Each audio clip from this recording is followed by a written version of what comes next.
Irán ha atacado Israel con casi 200 misiles balísticos y desde luego esto supone un cambio en cómo están las cosas en Oriente Medio. Vamos a analizar cómo es ese cambio, ¿no?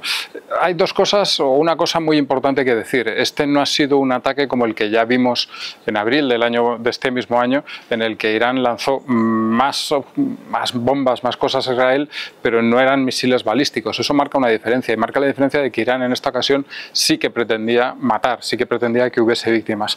El caso es que la única víctima que ha habido ha sido un palestino al que le ha caído el pobre hombre encima un pedazo de uno de los misiles interceptados, lo cual es, yo creo, que una metáfora perfecta de lo que está haciendo Irán y de lo que antes de Irán hicieron los países árabes con los palestinos, que es usarles como carne de cañón.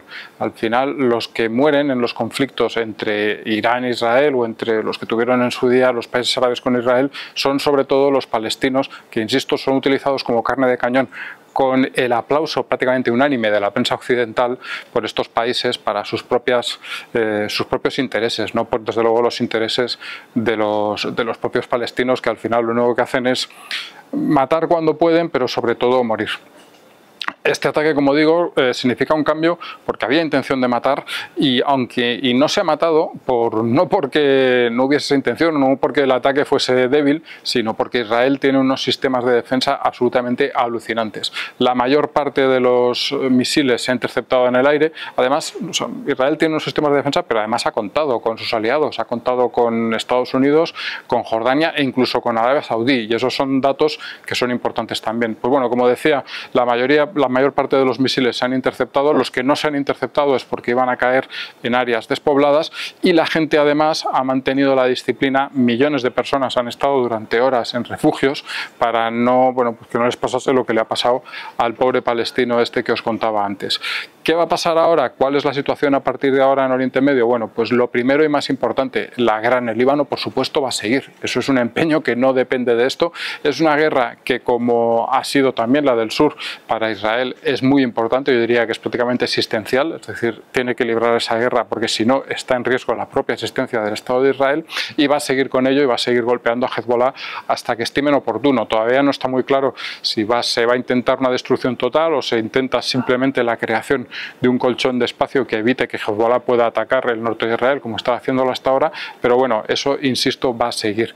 ¿Va a haber una respuesta israelí? Por supuesto, va a haber una respuesta israelí que no sabemos bien cómo será, que yo creo que también va a ser un ataque localizado en determinados intereses, en determinados, no sé, instalaciones petrolíferas o instalaciones relacionadas con el programa atómico. Este tipo de cosas, bueno, pues se golpeará a Israel en las próximas semanas y lo hará además contando con el visto bueno y quizá con la ayuda de Estados Unidos, con algún tipo de ayuda estratégica, tecnológica, ya lo veremos más adelante. ¿Va a haber una guerra como está pronosticando todo el mundo, como está todo el periodismo dando en grandes titulares? A ver, yo creo que no va a haber una guerra convencional, en el sentido en el que solemos todos entender una guerra, que es básicamente un conflicto en el que soldados se miran cara a cara y se disparan. No la va a haber por varias razones. La primera, porque Israel en este momento está ocupado con otras guerras. Israel tiene una capacidad defensiva enorme, pero su capacidad ofensiva es la que es la de un país de menos de 9 millones de habitantes, y bastante tiene con mantener cierto nivel de guerra en Gaza y una guerra, yo creo, un poco más grande, al menos ahora, en el Líbano. Aparte de eso, hay un dato que es obvio y que parece una tontería, pero es importante. Irán e Israel están separados por, creo que la frontera está como a 1.500 kilómetros. Eso dificulta, obviamente, que empiece una guerra convencional.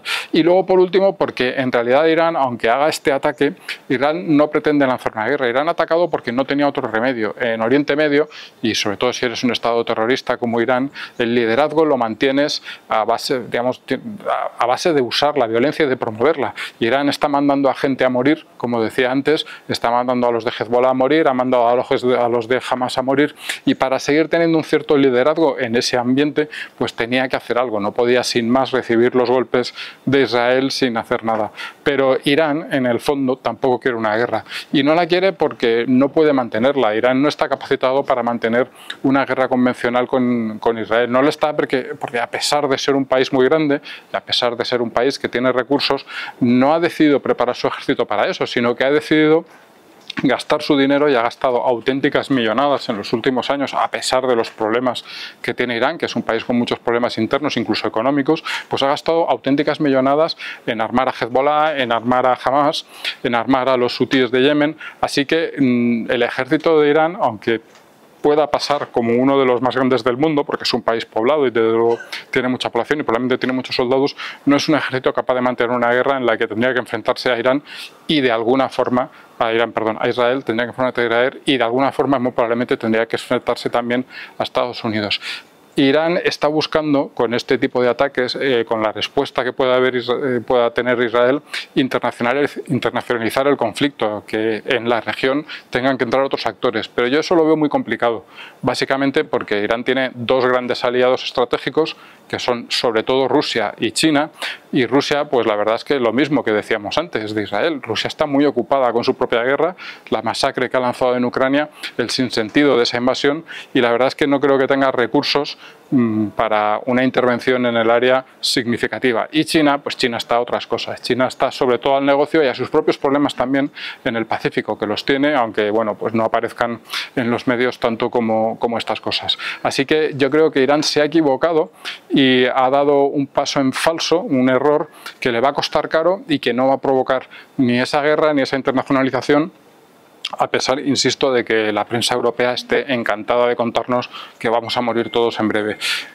Lo último que quiero deciros es que para lo que sí que debería servir esto, para lo que sí debería servir que un país haya atacado a otro país soberano, no estamos hablando ya de milicias, sino de países, de estados que uno ataca a otro, es para que todos nos demos cuenta, cuando digo todos, digo sobre todo, digamos, la política occidental se dé cuenta de lo que es Irán, que es un estado que lleva años financiando el terrorismo, y no solo en Israel y no solo en el Líbano, sino también en prácticamente toda Europa. Es un país que ha financiado atentados en Jerusalén, en Londres, en fin, en prácticamente todo el mundo, que desestabiliza completamente una zona que es geoestratégicamente muy importante, como es Oriente Medio, y bueno, que lo hace además con una dictadura atroz que tiene a su propio pueblo, vamos, bajo la bota.